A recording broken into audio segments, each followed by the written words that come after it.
Hey everybody, how we doing? It's me, Matisyahu, the managing editor at the Indigenous Hip Hop Business Association, promoting and supporting positive, conscious Indigenous and Native hip hop. So we're going to do another update on Special Media Day. We had a little bit of a snafu with our podcast. It was supposed to be out earlier today, so we had to push it off for an extra day, and while technology gets to be our friend again, so I'm just taking advantage of this to do something a little bit different and kind of share some behind the scenes of some stuff that's going on. And I wanted to take this opportunity then to really kind of jump into something that I normally would not do. So you're the purveyors of a lot of good things that are happening. I'm going to talk about an artist that's really close to me and had a very strong and important impact, actually, on my musical direction and where I was going. He tied a lot of loose ends together, and I was thinking about it as I was going through and listening to some selections. I'm in the middle of writing an article that's dealing with faith-based reggae and its contextualization of it, and it's so I'm doing it from a theomusicological base. There it is. Theomusicology. It's such a strange word to kind of say, but that's one of the hats that I wear as well. So I'm putting that one together and finishing it up, and I'm looking at a bunch of different reggae artists because I wanted to write this one on faith-based reggae, and its exploitations, and its uses, and how is it seen, viewed, and all these kind of different angles and such. And one of the artists I have to talk about is Matisyahu. Although I think I'm gonna do like a whole separate one on him because he's like an anomaly in the whole mix. So I'm going through some really classic recordings right now, and dropping a bunch of stuff in there. But I wanted to then do the inverse. I wanted to do this one specifically on Matisyahu, and the rationale is for it. I mean, he's really close and deep to me. So, and then I'll get started. When I was in grad school, one of my teachers, my mentors, was really deep into klezmer style. Clay is mare. It's the clay pot that's empty, the empty pot, and that's what it translates to from Hebrew. And I was studying clarinet with him because I was a performing musician at the time, and this guy was a klezmer just genius. I mean, he was just like a whole nother world, and everything about it.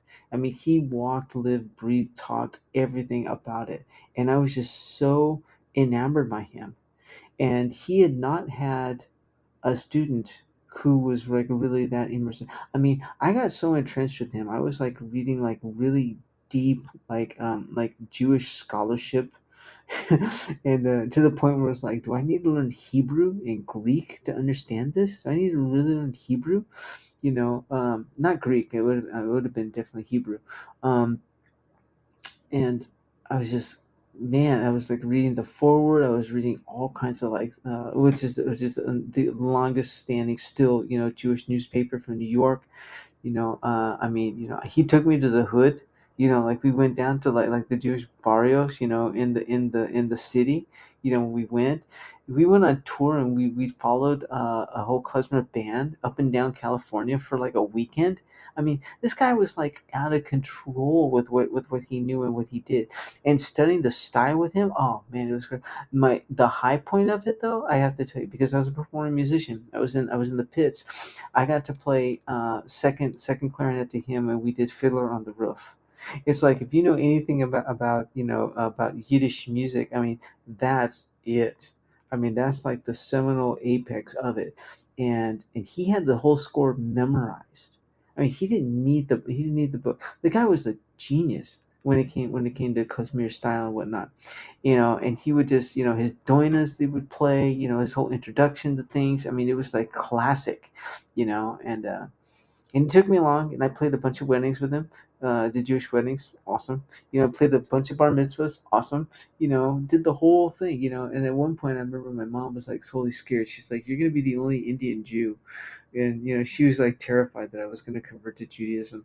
uh, so it was really funny, right? And then I and I got a teaching position at a school, an advanced secondary school, and I was still really heavily into Yiddish culture, and and klezmer, and and the Jewish Orthodox Jewish music, and all these different kinds of elements of it and whatnot.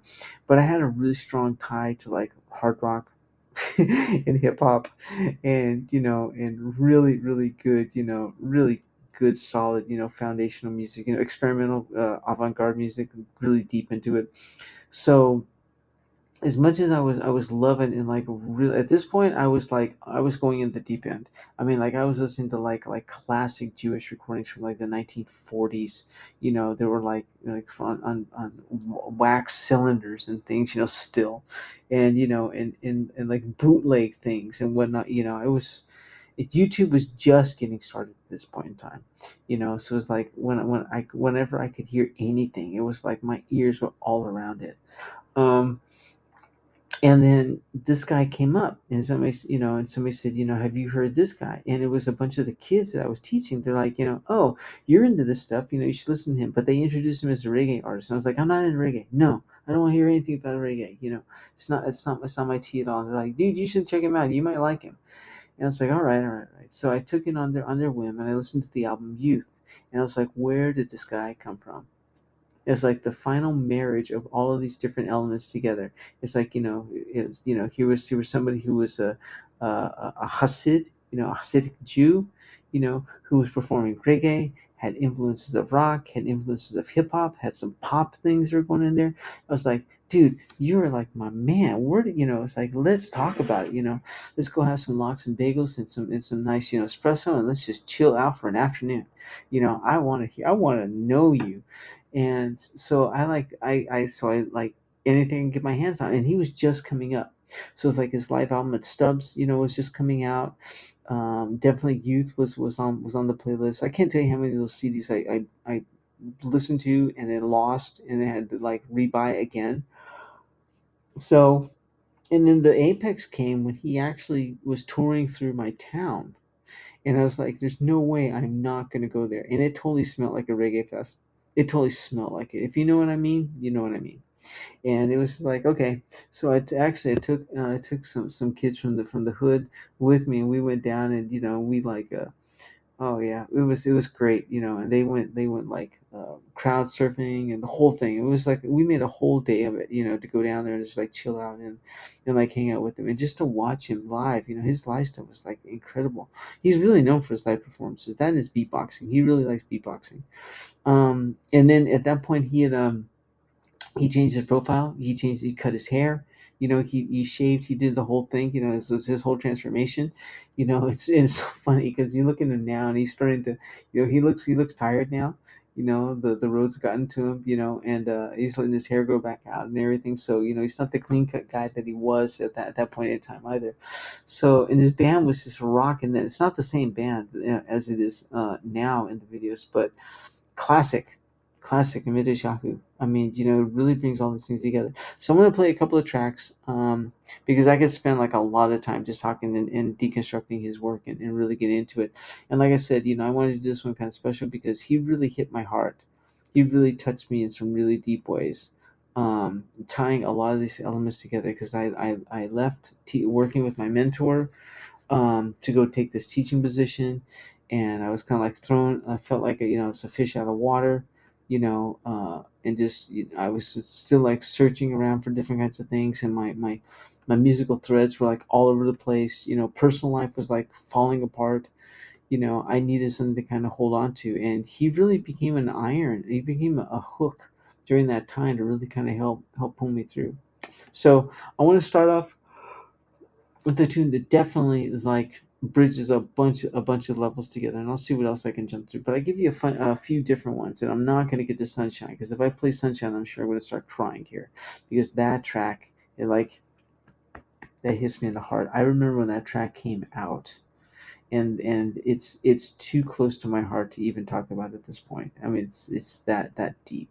So you're getting the real stuff. I mean, I don't hold anything back. So let's check it out. This is Youth from the title track of the album Youth from Matisyahu.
Okay.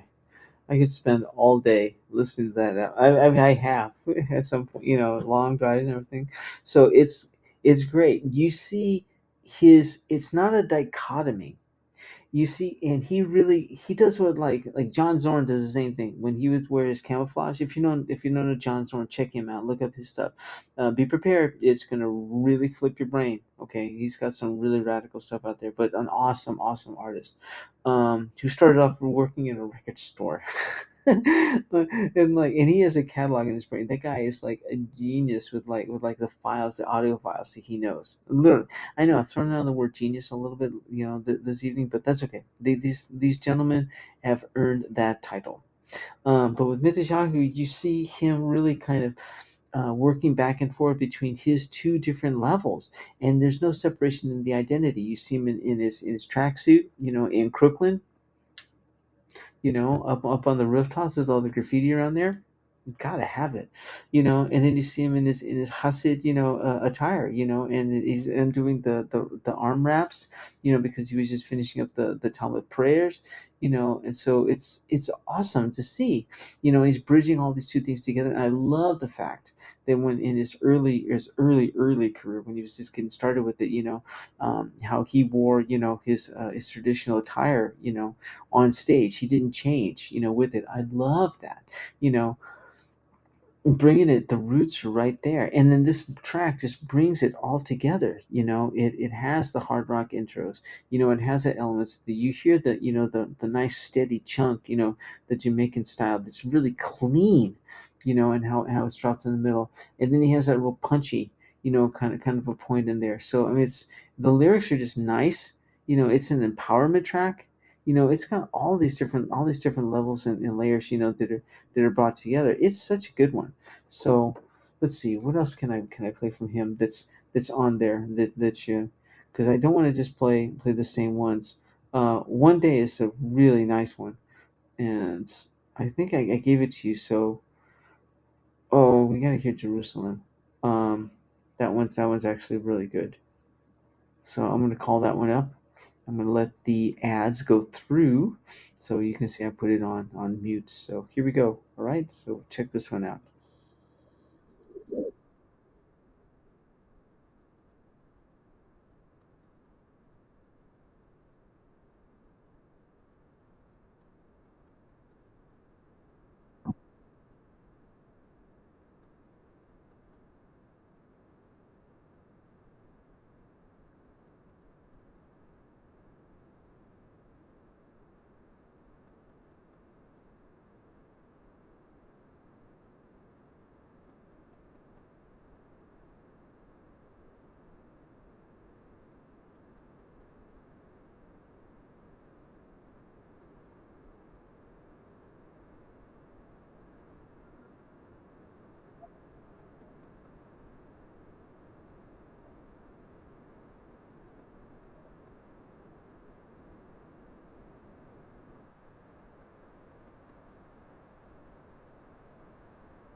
Okay, I'm gonna have to include this one as a bonus at the end. It's just way too good. It's just way too good. I stopped it about halfway through. It's awesome. If you listen to the lyrics of the track, he actually walks you through the Israeli nation. It's like he walks you through the whole history of it and tells you, what's going on, from the fact that it was, defeated, and how it's, to be turned back. The phrase, it's a quote from the Bible. So I mean, he's dropping his whole scripture knowledge, right on top of you, and you don't even know it. And he always wraps it and rhymes it together. And he talks about the Holocaust in there, but he does it in such a polite way. It's like, what? Wait a minute, what? Did he just really say that? It's all put together. The guy, he's just like a master with what he's able to kind of weave through. Now I gotta hand it to you. Some of his other stuff is more recent stuff. He's really going in like some different directions, with what he's doing. So he's exploring, he's looking, he's kind of stretching his wings a little bit, which is fine. That's what artists are supposed to do. I'm still kind of getting my ears around some of his newer works, because it's been a while since I've checked out some of his earlier stuff. As you can tell, when artists come up and I find like their gems and the stuff that they do this really early on, that's what I like hold on to. I'm like, man, there's your root. Get back to your root with it. And for those of you who are soccer fans, you might also know that he actually did the title track for one of the FIFAs. I forget which year it was, but it was Warrior. That was his track. It was the anthem of that World Cup for that year. So it was incredible. I just don't remember the year offhand, but I remember that was really kind of cool. And I was helping coach the kids soccer team in the neighborhood, not our neighborhood. I was a single at that point, so it was just the kids in the block who needed help with their soccer, and so I volunteered to the latchkey kids. I had a soft spot for kids, so because I was a latchkey kid too, get them off the streets and make them do something really good. So we went record diving, we went and played soccer, ate a lot of burritos, and I took them to concerts all the time, whenever I could. So there you have it, Matisyahu. I told you this one's like hitting a lot of the heartstrings. So, but I'll drop this one as a bonus, in there, since I talked about it and I played it, and it's just way too good not to listen to. So thank you, Matisyahu, wherever you are. I know you're doing some crazy stuff. Get back to your family and your kids, because Crooklyn is good to them, but it's also scary out there. All right. Thank you very much, Alan Lechusequoia, Managing Editor at the Indigenous Hip Hop Business Association, promoting and supporting positive and conscious Native and Indigenous hip hop. This is me. This is my track for today. Blood, sweat, and pray every single day, and no track left unheard. Don't forget to follow, subscribe, share, and comment here on our Substack. If you're watching this on our YouTube, you can go in and click subscribe here as well. You can follow what's going on. Check the notes. I'll give you the links to where other places you can go and see it. And check out all of our things. Go to the website www.ihhba.org, ihhba.org. All the good stuff is up there. And you can drop us a note as well. All right. Talk to you all soon. Thanks.